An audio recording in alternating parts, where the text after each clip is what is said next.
그리고 아쉽게도 일정으로 인해서 함께 참석하지 못한 분들도 이제 아마 계실 거라 생각되는데요.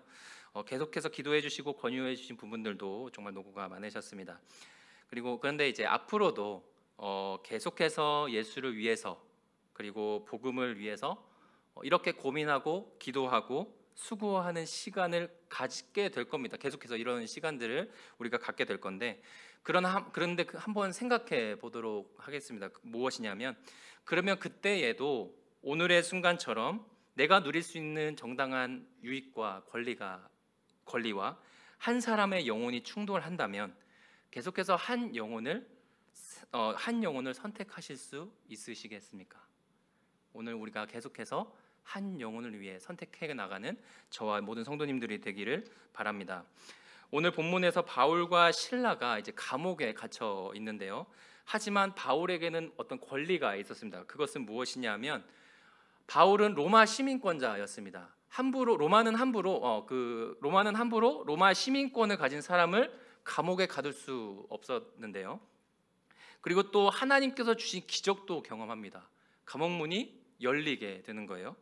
이 기적 같은 탈출 기회까지 있었으나 그러나 바울과 실라는 어떻게 하나요? 우리가 알고 있는 이제 기억 속에는 나가지 않습니다. 이 한 번의 멈춤 그리고 이 한 번의 권리 포기가 어떤 결과를 나타내는가 하면 한 영혼을 살리고 그리고 그 한 가정을 살립니다. 이 과정을 보면서 지금 내 신앙과 내 선택 그리고 내 생각은 지금 어디쯤 와 있는가를 우리가 한번 살펴보는 시간이 되었으면 좋겠습니다. 바울이 정말 이 모든 영혼을 살리는 첫 번째 과정은 무엇이냐? 고난 중에서도 찬송하는 삶입니다. 25절 한번 우리가 함께 읽어보도록 하겠습니다. 한밤중에 바울과 실라가 기도하고 하나님을 찬송하며 죄수들이 듣더라. 바울과 실라는요 매를 맞고 그리고 형틀에 묶여서 착고가 채워진 채로 감옥에 갇혔습니다. 그 이유가 무엇인가요? 복음을 전했고요. 그 복음을 전하다가 귀신 들린 여인을 치유했습니다. 참 알 수 없죠. 복음을 위해 사는 중에 주변 사람들이 기쁨을 얻고 위로를 얻고 그리고 치유가 일어나고 회복이 일어나는데 정작 나는 억울한 상황이 오고 힘들고 지치고 정말 당혹스러운 상황이 펼쳐집니다. 우리도 그럴 때가 있죠. 예수를 위해 누군가를 섬기면서 그리고 도와주고 세워주는데 나는 오히려 지치고 힘들고 어려운 일들만 이어지는데요. 그러나 바울은 이 고난 속에서도 억울함을 당해도 어떻게 하고 있습니까? 기도하고 찬송합니다. 어두운 밤에도 비참한 감옥에도 이 착고에 묶인 상황에도 무엇이 나오나요? 기도와 찬송이 나옵니다. 초대교회 변증가이자 신학자였던 터툴리안이 바로 이 바울의 모습을 이렇게 표현하는데요. 마음이 하늘에 있을 때 다리에 착고가 채워져도 별것이 아니다 라고 이렇게 얘기합니다. 그것은 무엇이냐면 나의 온 마음이 아버지 하나님과 그 아들 예수께 있을 때 내 다리를 올가매는 착고는 아무것도 아니다 라고 하는 말입니다. 내 삶을 올가매는 모든 상황들이 내 영혼을 삼키지 못합니다. 육체의 질고라든지 마음의 고통, 억울함이 있든 고난은 주님보다 작다는 말이죠. 주님께 고정된 마음이 내 모든 상황을 이길 수 있는 힘이 됩니다. 그래서 25절 마지막에 누가 듣습니까? 감옥에 있는 죄수들과 아마도 간수까지도 이 바울의 기도와 찬송을 들었을 것입니다. 여러분, 성공 뒤에 하나님께 영광보다 오히려 고통 속의 찬송이 더 큰 능력을 발휘하는 것을 보여주고 있습니다. 고통 속의 찬송은 누군가의 영혼에 박히는 복음의 증언이 되기 때문인 것이죠. 그렇다면 오늘 본문을 통해서 나를 비춰본다면 요즘 내 입술에서는 무엇이 더 자주 나오십니까? 한숨과 원망입니까? 아니면 기도와 찬송입니까? 영혼을 살리는 그 첫 시작은 바로 여기서 시작합니다. 복음 때문에 겪는 어려움, 그리고 예수를 위해 선택하는 그 길 때문에 내게 닥치는 고난일지라도 하나님을 찬송하는 것, 그리고 그 찬송이 누군가의 마음을 여는 첫 번째 증언이 되는 것이죠. 그리고 두 번째 과정입니다. 그 두 번째 과정은 권리 포기입니다. 26절부터 28절까지 한번 읽어보도록 하겠습니다. 이에 갑자기 큰 지진이 나서 옥터가 움직이고 문이 곧 다 열리며 모든 사람의 매인 것이 다 벗어진지라. 간수가 자다가 깨어 옥문들이 열린 것을 보고 죄수들이 도망한 줄 생각하고 칼을 빼어 자결하려 하거늘 바울이 크게 소리질러 이르되 내 몸을 상하게 하지 말라, 우리가 다 여기 있노라 하니. 바울이 갇힌 감옥에 지진이 일어났습니다. 우리는 이 일이 어디로부터 비롯되었다는 것을 알죠? 하나님께로부터 비롯되었다는 것을 압니다. 하나님께서 지진을 일으키실 뿐만 아니라 감옥문이 열리고 사슬까지 풀렸습니다. 그러면 우리는 어떻게 반응하냐면 오 할렐루야, 이것이 하나님의 은혜로다라고 하면서 어떻게 해요? 하나님이 길을 여셨기 때문에 우리는 감사함으로 앞으로 나가면 된다라고 이렇게 걸어갑니다. 이렇게 반응하시지 않으시겠습니까? 이것이 성도가 받을 수 있는 은혜이자 그리고 하나님께서 우리에게 주시는 축복입니다. 그런데 인생의 문제가 해결되고 내 발을 묶고 있던 어려움들이 해결되었는데 이것을 받지 않을 이유가 무엇이겠습니까? 그런데 바울은 어떻게 하나요? 이 하나님께서 열어주신 길을 나가지 않습니다. 하나님께서 주신 이 은혜를 잠시 포기하는 모습을 보입니다. 왜 그런가요? 여러분, 바울의 선택이 이해가 가세요? 하나님께서 열어주신 이 축복의 길을 본인이 마다하고 나가지 않습니다. 왜 그럴까요? 그것은 무엇이냐면 간수가 자기 스스로의 목숨을 끊으려고 했던 것을 보았기 때문입니다. 바울은 큰 소리로 말하죠. 내 몸을 상하게 하지 말라, 우리가 다 여기 있노라라고 말합니다.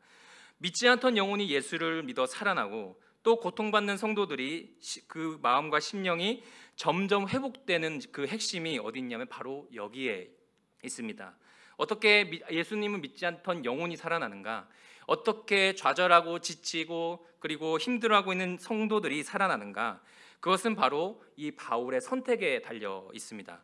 그것은 무엇이냐면 바울은 로마 시민권도 있었고요. 그리고 감옥에서도 바로 풀려날 수가 있었습니다. 그리고 하나님이 열어주신 이 축복의 길도 눈앞에 있었지만 그런데 바울은 무엇을 먼저 보냐면 사람을 먼저 봅니다. 내가 지금 나가면 저 사람은 죽는다라고 하는 이 모습이 눈에 들어왔던 것이죠. 그래서 자기가 누릴 수 있는 이 권리를 잠시 내려놓고 멈추게 되는 겁니다. 여러분, 어떻게 이 권리 포기가 가능한지 아세요?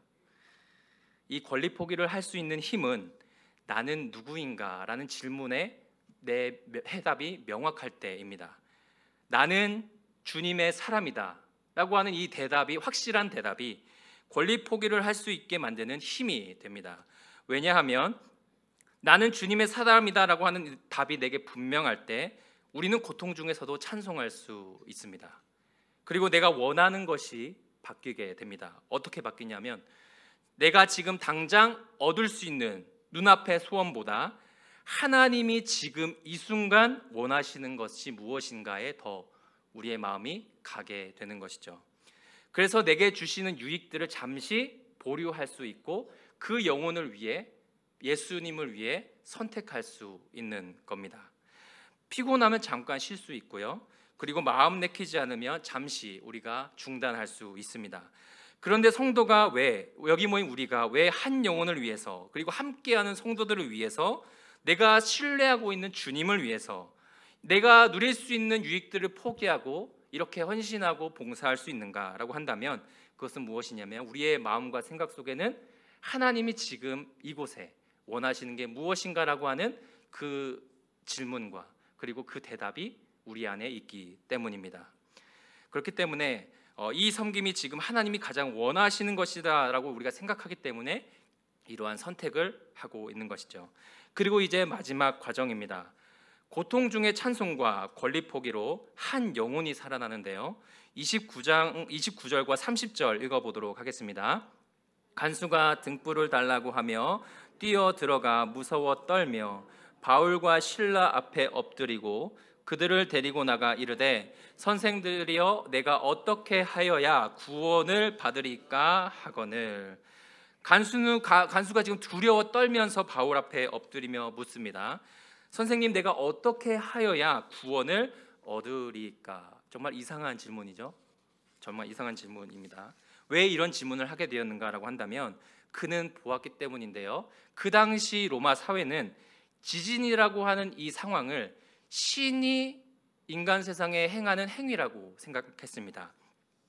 그래서 신의 개입이라고 여겨졌던 이 생각 속에서 이 지진이 일어나는 원인이 지금 이 감옥에 누가 있냐면 하나님, 신이 선택한 사람이 있다라고 여기는 겁니다. 그런데 보았더니 이 바울이라는 사람이 자기가 탈출할 수 있는 길을 포기하고 나를 살리는 선택을 하고 있는 거예요. 그러니까 이 사람이 두려워진 겁니다.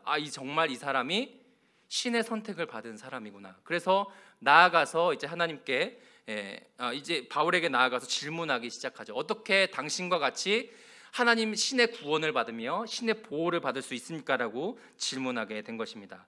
이 두 가지가 바울이 선택한 선택과 이 지진이라는 상황이 이 간수의 마음을 열게 되었던 것이죠. 이때 복음의 문이 열리게 되는 겁니다. 고통 중의 찬송과 권리 포기라는 이 한 번의 멈춤이 믿지 않은 자의 마음을 열리는 계기가 된 것이고 그 바울에게 인생에 대한 질문을 하기 시작하게 된 것입니다.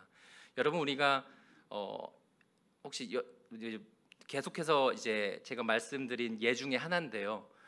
내가 좋아하는 사람이 있고 연애 중에 누군가를 좋아할 수가 있지 않습니까? 그리고 이 사람이 나에게 그렇게 호감을 표현을 하는데 나는 받지 않을 수가 있습니다. 내가 이 사람이 싫어요. 근데 이 사람 자꾸 내가 좋대요. 그러면 그게 뭐가 돼요? 내가 이 사람이 자꾸 내가 좋다고 하면서 막 뭐 선물도 갖다 주고 막 이렇게 뭐 사주고 막 이렇게 하는 거예요. 나는 싫은데, 받지 않아도 돼. 나는 괜찮은데. 그런데 어떻게 하는 거죠? 근데 내가 좋아하는 사람은 어떻게 됩니까? 내가 질문을 하게 됩니다. 이 사람이 궁금하잖아요. 내가 좋아하니까. 이런 것처럼 간수가 이 바울의 삶에 무엇이 생긴 건가요? 관심이 생기고 호감이 생기고 질문이 열리게 되는 것입니다. 우리가 영혼을 살릴 때 우리의 태도가 어떤가? 이 교회가 지금 전도가 안 되는 이유가 무엇인가라고 생각한다면 우리 교회 안에 그리스도의 모습이, 세상 사람들을 다 이렇게 끌어모았던 그리스도의 모습이 점점 희미해졌기 때문이 아닌가, 우리는 다시 한번 생각하게 됩니다.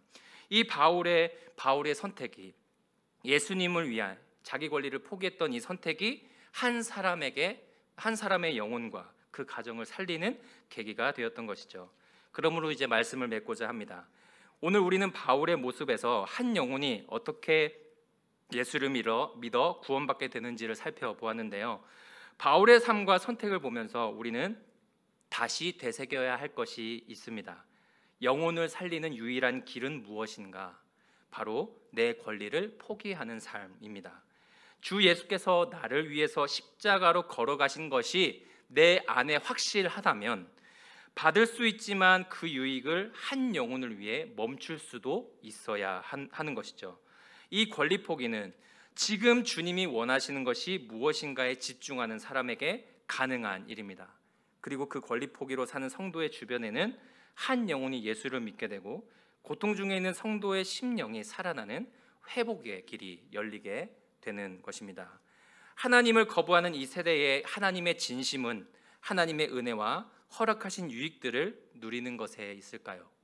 아니면 한 영혼을 위해 내 시간, 재정, 쉼 등의 권리를 때로는 멈출 수 있는 삶을 바라고 계실까요?